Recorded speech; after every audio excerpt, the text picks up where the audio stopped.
طریقہ میں بتا دوں گا، گھبرانے کی ضرورت نہیں، یہاں صرف اللہ کی کتاب پڑھائی جاتی ہے اور اللہ کا ذکر کروایا جاتا ہے۔ بس ایک بات کا خیال رہے کہ سفید رنگ کے لباس میں آنا، باقی اگر اللہ پاک نے قبول کیا اور اس کی رضا شامل حال رہی تو آگے کے معلومات تمہیں یہ فقیر بتا دے گا۔ اور پھر انہوں نے ناصر کے ابو جان کی طرف دیکھتے ہوئے ان سے کہا، صوفی صاحب، آپ بھی اگر 40 ایام اپنی مصروف زندگی سے نکال لیں تو کیا خواب ہو جائے گا، خوب گزرے گی، جو مل بیٹھیں گے دیوانے دو۔ پھر حضرت میری جانب دیکھتے ہوئے ہولے سے ہنس کر دوبارہ بولے، دو نہیں بلکہ اس مرتبہ دیوانے 3 ہوں گے۔ ان کی یہ بات سن کر ناصر کے ابو جان نے ناصر کی طرف اشارہ کرتے ہوئے کہا تھا، حضرت اسے بھی قبول فرما لیتے۔ میں نے ناصر کی طرف دیکھا تو وہ قدرے پھیکا سا منہ بنا کر رہ گیا تھا۔ حضرت نے ناصر کے ابو جان سے فقط اتنا کہا تھا، دین میں جبر نہیں، اور یاد رہے کہ ہمارا کام فقط دعوت حق دینا ہے۔ ہدایت مانگنے والے کو عطا ہوتی ہے، بنا مانگے محبت الہی کا جام دربار پاک سے کبھی عطا نہیں ہوتا۔ میں نے حضرت سے اپنی ساری ملاقات کی تفصیل ابو جان اور امی جان کو گھر واپس آ کر من و ان سنا دی تھی، جس پر ابو جان نے مجھے کاندھے پر ہلکے سے تھپتھپاتے ہوئے داد و تحسین دی تھی۔ میں نے انہیں بھی ساتھ چلنے کو کہا تو وہ بولے، میں دفتر سے کافی چھٹیاں کر چکا ہوں، ورنہ میں بھی تمہارے ساتھ وہاں 40 دن اللہ کی یاد میں مشغول ہو جاتا۔ اب تو دفتر والے مجھے چھوڑیں گے بھی نہیں۔ انہوں نے مجھے حضرت کے ساتھ مغرب سے فجر تک رہنے کی اجازت دے دی تھی۔ سب سے اہم بات یہ تھی کہ ابو جان نے اپنے طور پر حضرت کے بارے میں بہت سی تفصیل معلوم کرنی تھی۔ ان کے دفتر میں بھی حضرت جی کے 2-3 عقیدت مند موجود تھے۔ ایسا انہوں نے اس لیے کیا تھا کہ آج کے دور میں بزرگی، پیری، فقیری کے نام پر اکثریت نے دکانداری سجا رکھی تھی۔ یہ آج ہی کے دور کا المیہ نہیں بلکہ شاہ ولی اللہ محدث دہلوی نے تو باقاعدہ اس راہ کے ملاوٹوں اور بہروپیوں کے خلاف اپنے وقت میں علم جہاد بھی بلند کر رکھا تھا۔ یہ باتیں علمی سطح پر ہی ان لوگوں کو معلوم تھی جو علماء اسلام ہیں، ورنہ عوام تو اس حقیقت سے ہی دور تھی کہ جس خوش نصیب امت کے بیچ میں اللہ کی کتاب موجود ہو تو پھر ان کے مسائل کا حل سوائے کتاب اللہ کی مکمل پیروی کے اور کہاں مل سکتا تھا۔ بہرحال والدین کی اجازت سے میں نے حضرت کی صحبت میں مغرب تا فجر وقت گزارنا شروع کر دیا۔ حضرت نے اس دورانیے میں مجھ پر کوئی خاص پابندیاں نہیں لگائی تھیں۔ انہوں نے مجھ پر نماز کی پابندی کرنے پر زور دیا، چونکہ نماز کی پابندی تو میں یوں بھی کرتا تھا، تو انہوں نے مغرب کی نماز کے بعد مجھ پر 6 نوافل ادا اولین کے پابندی سے پڑھنے کا حکم دیا، اور ان 6 نوافل کے بعد مختصر بیان دے کر حضرت ذکر الہی جو کہ اللہ کے ذاتی نام پر مبنی ہوتا تھا وہ کراتے۔ ہم صفوں میں بیٹھتے، سیدھی قطاریں، اور عشاء کی نماز سے تھوڑا پہلے تک اللہ اللہ اللہ کی ضربیں اپنے قلب پر لگاتے اور اس پاک ذات کا نام دل ہی دل میں لیا کرتے تھے۔ یہاں رہتے ہوئے میں نے ایک بات سیکھی کہ حضرت کے قلب کی اصلاح و اخلاقیات پر بھرپور زور دیا جاتا تھا۔ حضرت تہجد کے وقت سب کو اٹھا دیا کرتے تھے اور فجر کی اذان تک 1-1.5 گھنٹہ پھر ذکر الہی مشغول کرتے۔ تہجد کی نماز بھی اس عرصہ میں باقاعدگی سے پڑھائی گئی تھی۔ یہاں 3 باتوں کو بہت اہمیت حاصل تھی: قلیل کلام، قلیل طعام اور قلیل آرام۔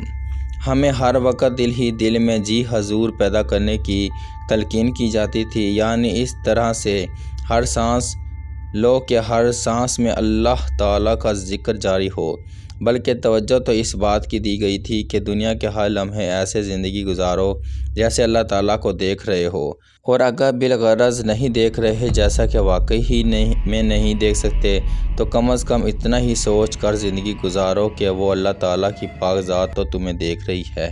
یہ چند باتیں میں نے ان دنوں میں حضرت کے پاس رہتے ہوئے سیکھی تھیں۔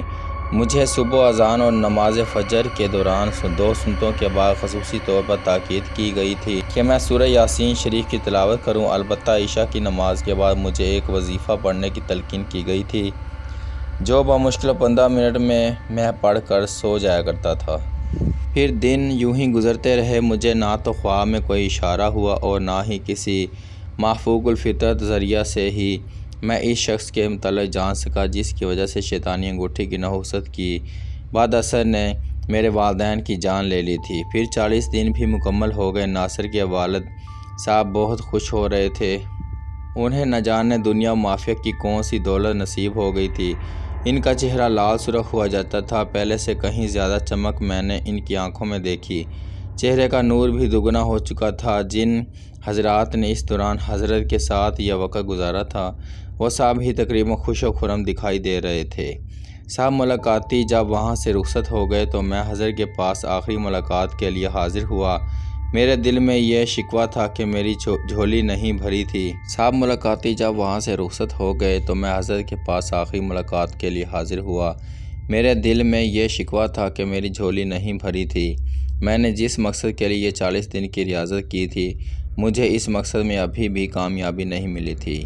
شاید اللہ تعالیٰ نے میرے لیے بہتر نہیں سمجھا تھا کہ وہ اس شخص کے متعلق مجھے آگاہی دیتا جس کی شیطانی تیار کردہ اس منحوس انگوٹھی کی بدولت میرے سر سے میرے حقیقی والدین کا سایہ اٹھ گیا تھا، وہ بھی اس عمر میں جب مجھے ان کی ہر طرح سے ضرورت تھی۔ حضرت نے مجھے اپنے سینے سے زور سے بھینچا اور کہا، عزیزم، آپ اس انگوٹھی کو عشاء کی نماز کے بعد تہجد کی نماز ہونے تک بغور دیکھ کر بغیر گنے کثرت سے وہی وظیفہ پڑھتے ہوئے جو اللہ کے صفاتی ناموں میں سے ایک نام کا وظیفہ تھا اپنے سامنے رکھ کر گھورتے رہیں گے۔ پلکیں جھپکیں یا نہ جھپکیں اس کی کوئی بندش نہیں۔ اکثر لوگ سمجھتے ہیں کہ پلکیں نہیں جھپکانی ہیں تو یہ انسانی فطرت کے خلاف بات ہے، اسی لیے آپ کو واضح کر رہا ہوں کل ملاقات کریں، پھر باقی کی باتیں انشاءاللہ کل ہوں گی۔ یہ کہہ کر انہوں نے ہمیں رخصت کر دیا۔ میں نے کوئی اور سوال حضرت سے نہیں کیا تھا، بس خاموشی سے ان کے آشیانے سے اپنے گھر واپس لوٹ آیا تھا۔ رات عشاء کی نماز باجماعت ادا کرنے کے بعد میں نے گھر آ کر اسی عمل پر اپنی توجہ مرکوز کر دی تھی۔ گھر والے بھی رات کو عشاء کے بعد جلد سو جانے کے عادی تھے۔ میں اپنے کمرے میں تھا۔ میں نے زیر والٹ کا بلب کمرے میں روشن کیا۔ انگوٹھی میں نے اپنے پاس الماری میں رکھی ہوئی تھی، وہ میں نے نکال کر اپنے سامنے میز پر رکھی اور جا نماز میں نے اس انداز میں بچھا لی کہ انگوٹھی پر میرے نظر پڑے تو سامنے میں کعبہ رخ بھی ہو۔ اور پھر میں نے اول 11 مرتبہ درود شریف کا وظیفہ شروع کر دیا۔ میں اللہ تعالیٰ کا وہ صفاتی نام دل ہی دل میں اس امید کے ساتھ لیتا رہا کہ شاید آج اللہ تعالیٰ کو مجھ پر رحم آ جائے اور وہ میرے مقصد میں رہنمائی کر دے۔ مجھے اس بات کا کامل یقین تھا کہ اللہ تعالیٰ سے مانگو تو وہ ضرور عطا کرتا ہے۔ انسان کو وہی ملتا ہے جس کی وہ کوشش کرتا ہے۔ پھر انسان آدھی رات کا پہر ہوگا کہ میرے سامنے انگوٹھی کا وہ منظر یکدم تبدیل ہو گیا۔ میں نے اپنے پرانے گھر کو دیکھا جہاں میں نے اپنی امی جی کو دیکھا۔ میں نے دیکھا تھا کہ میں اسکول سے لوٹا ہوں، میں سیدھا امی جی کے گلے لگ گیا ہوں۔ امی نے مجھے پیار کرتے ہوئے کچھ کہا تھا، وہ مجھ سے کھانے کا پوچھ رہی تھی۔ پھر میں نے دیکھا کہ گھر میں ابو جی بھی داخل ہوئے۔ انہوں نے میری طرف دیکھ کر کوئی بات کی تھی، میں نے وہ بات سن لی تھی۔ اور سناؤ پہلوان، اسکول کیسے جا رہا ہے؟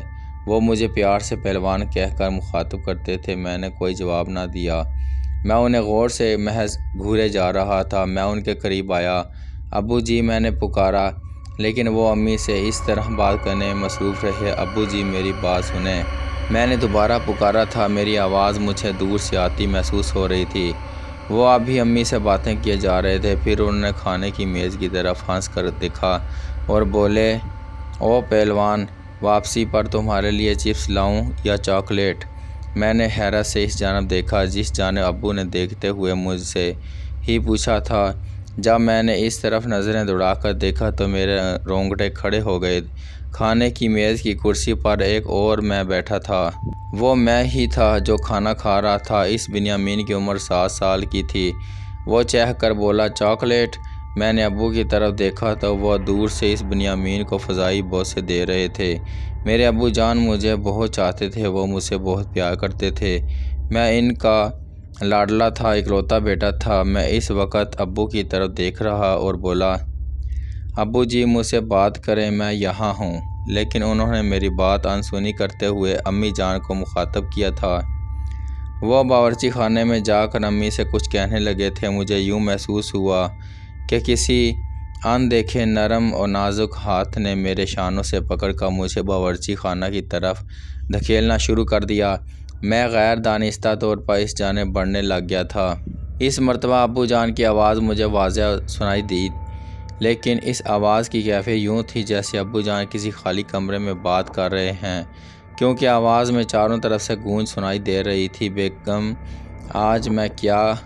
ملنگی بابا کے پاس وہ مجھے ایک انگوٹھی دیں گے۔ اس انگوٹھی کو میں اور تم 40 دن باری باری پہنیں گے تو کاروبار میں دنوں دگنی رات چگنی ترقی ہوگی۔ اچھا، میری امی چہکتے ہوئے بولی تھی، کیا کوئی جادوئی انگوٹھی ہے؟ ہاں، اس پر سمندر کی رحمت ہے، ابو نے بھی خوش ہوتے ہوئے کہا تھا۔ اچھا، میری امی چہکتے ہوئے بولی تھی، کیا کوئی جادوئی انگوٹھی ہے؟ ہاں، اس پر سمندر کی رحمت ہے، ابو نے بھی خوش ہوتے ہوئے کہا تھا۔ بھائی، آپ بھی انوکھی بات کر رہے ہیں۔ اللہ کی رحمت تو سن رکھا ہے، لیکن سمندر کی رحمت کیا ہوتی ہے؟ اتنی گہرائی میں نہیں گیا۔ وہ کہہ رہے تھے کہ تم 3 ہو، اس لیے انگوٹھی بھی تکون میں ہے۔ کون کہہ رہے تھے؟ امی نے حیرت سے دریافت کیا۔ ملنگی بابا۔ اور کون؟ ابو جی نے قدرے اونچے بولتے ہوئے بتایا تھا۔ تو امی نے چائے ایک کپ میں ڈال کر ابو جی کی طرف دیکھا۔ یہ بابے شابے تو بس ان کے چکروں میں پڑنے کی آپ کو کیا ضرورت پیش آئی تھی؟ زندگی میں کون سی چیز کی کمی ہے جو آپ کو مزید اور کچھ چاہیے؟ وہ چائے کا کپ ابو کو تھماتے ہوئے بولی، اللہ کا دیا سب کچھ تو ہے ہمارے پاس۔ میں نے آگے بڑھ کر اسی وقت امی جان کی بات کی تائید کرتے ہوئے ابو جی سے کہنا شروع کر دیا، امی بالکل ٹھیک کہہ رہی ہیں ابو جی، آپ کو خدا کا عرصہ باقاعدگی سے پڑھائی گئی تھی۔ یہاں 3 باتوں کو بہت اہمیت حاصل تھی، قلیل کلام، قلیل طعام و قلیل آرام۔ آپ کو خدا کا واسطہ ہے امی جان کی بات سن لیں، یہ ملنگی بابا کی انگوٹھی مت لیں۔ وہ ملنگی بابا شیطان کا گماشتہ ہے اور شیطان انسان کا کھلا دشمن ہے۔ ابو جی، اللہ تعالیٰ کی رحمت پر بھروسہ کریں۔ ابو جی پلیز وہ انگوٹھی مت قبول کرنا اس ظالم سے۔ لیکن میرے ابو جی تو امی کی طرف مسکرا کر دیکھ کر چائے پیتے رہے، انہوں نے میری ایک بات پر بھی توجہ نہ کی۔ وہ میری ہر بات کو سنا انسنا کیے جا رہے تھے۔ میں نے ابو جان کو نظر انداز کرتے ہوئے اس مرتبہ امی جان کی طرف مڑ کر دیکھا تو وہاں امی جان نہیں تھی۔ پھر میں نے دوبارہ مڑ کر وہاں دیکھا جہاں ابھی کچھ دیر قبل ابو جان چائے پی رہے تھے، لیکن اب وہ بھی باورچی خانے میں نہیں تھے۔ میں بھاگتے ہوئے بائیں کھانے کی میز پر آیا، جواب وہاں موجود نہیں تھے۔ کمرے میں اجاڑ پڑا ہوا تھا۔ میں چلایا، ابو، امی، ابو جی آپ کہاں ہیں؟ امی جی آپ کہاں ہیں؟ لیکن وہاں کوئی نہیں تھا، کمرہ خالی تھا۔ پھر کمرے کا دروازہ کھلا، ہماری گھر کا مرکزی دروازہ تھا۔ ایک عجیب سا منحوس صورت شخص گھر میں داخل ہوا۔ اس نے ایک تھیلا کاندھے پر لٹکا رکھا تھا، ساتھ ہی اس کے ایک اور آدمی بھی تھا۔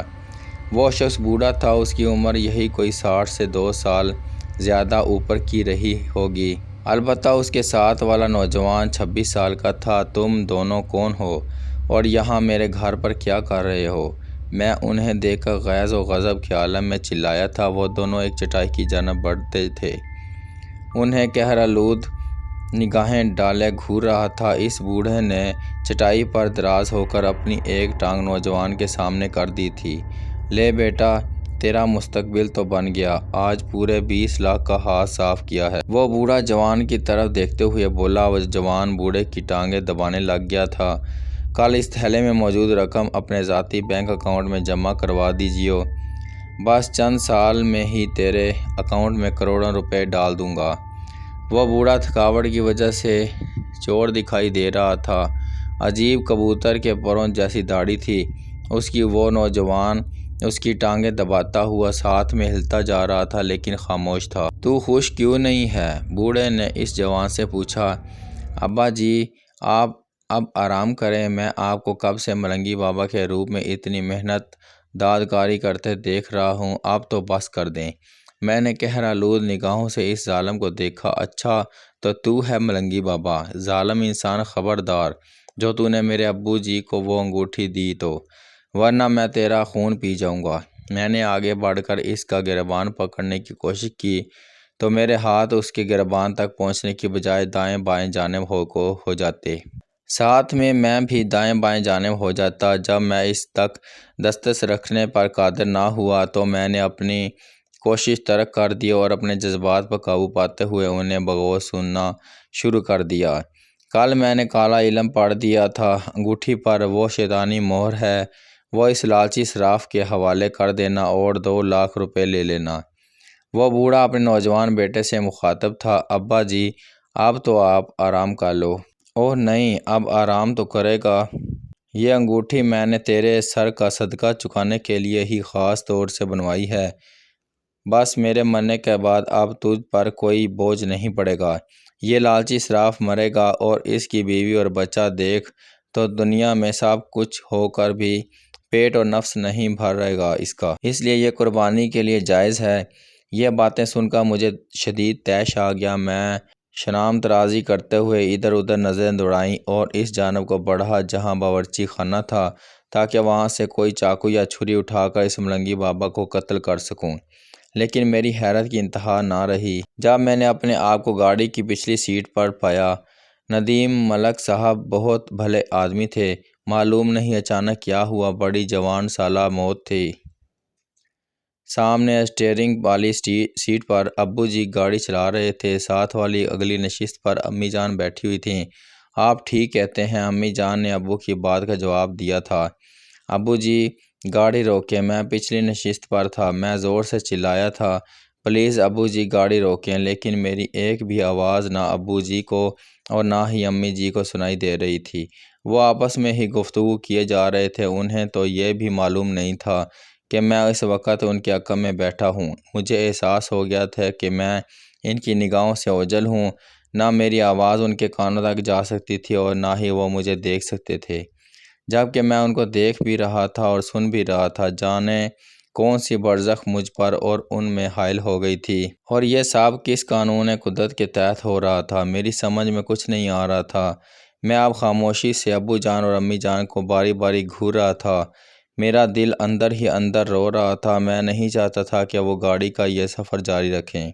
ان کی باتوں سے میں نے اندازہ لگایا تھا کہ وہ اپنے آخری سفر کو ہی نکل کھڑے ہوئے ہیں۔ یہی وہ رات تھی جب وہ کسی کے فوتگی سے واپس لوٹ رہے تھے، اور پھر اچانک حادثہ پیش آ گیا تھا، اور اس منحوس رات کے بعد مجھے میرے امی ابو کبھی دکھائی نہ دیے تھے۔ میں نے بغور دیکھا تو ابو جان نے وہ انگوٹھی اب بھی اپنی انگلی میں پہنی ہوئی تھی۔ ابو جی پلیز سن لیں، مجھے یہ انگوٹھی اتار دیں ابو جی، ابو جی خدا کے لیے یہ شیطانی چھلا اتار دیں۔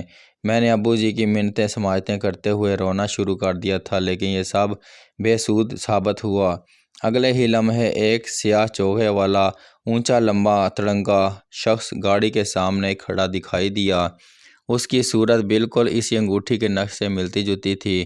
اس نے ایک آن کے لیے اپنے بازو دائیں بائیں جانب پھیلائے، جن کے ساتھ ہی چمگادڑ کے پروں جیسے بڑے بڑے پر اس کے عقب سے پھیل کر بائیں کی جانب پھیلتے جا رہے تھے، اور پھر امی ابو دونوں کی بلند بانگ چیخیں گاڑی میں گونجی تھیں، اور اگلے ہی لمحے گاڑی زور سے ایک درخت سے جا ٹکرائی تھی، لیکن اس کے ساتھ ہی مجھے امی ابو جان کی چیخیں دور ہوتی ہوئی سنائی دی تھیں۔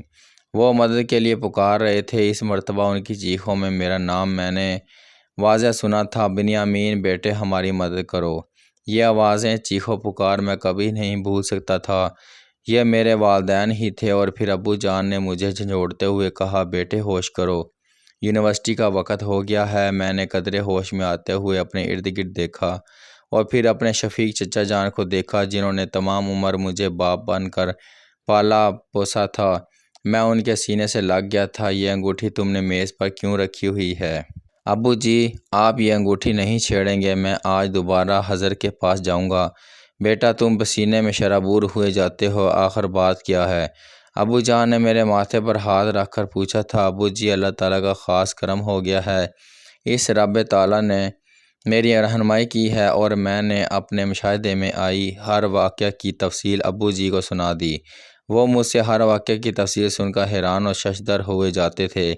پھر انہوں نے امی جان سے بھی وہ تفصیل کہہ سنائی تھی۔ امی جان بھی یہ سب سن کر پریشان ہو گئی تھی۔ انہوں نے ابو جی سے تاکید کی تھی کہ وہ بھی آج حضرت کے پاس میرے ہمراہ جائیں اور اس سارے معمے کا حتمی حل دریافت کریں۔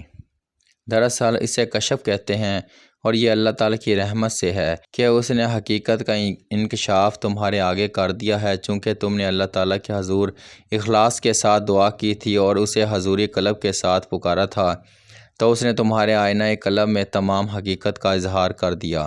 حضرت کے سامنے میں اور ابو جان نے سارا احوال بیان کیا تو وہ ہمیں دلاسا دیتے ہوئے بولے تھے، اب گھبرانے کی ضرورت نہیں، وہ ذات جو بھی کرتی ہے انسان کے بھلے کے لیے ہوتا ہے۔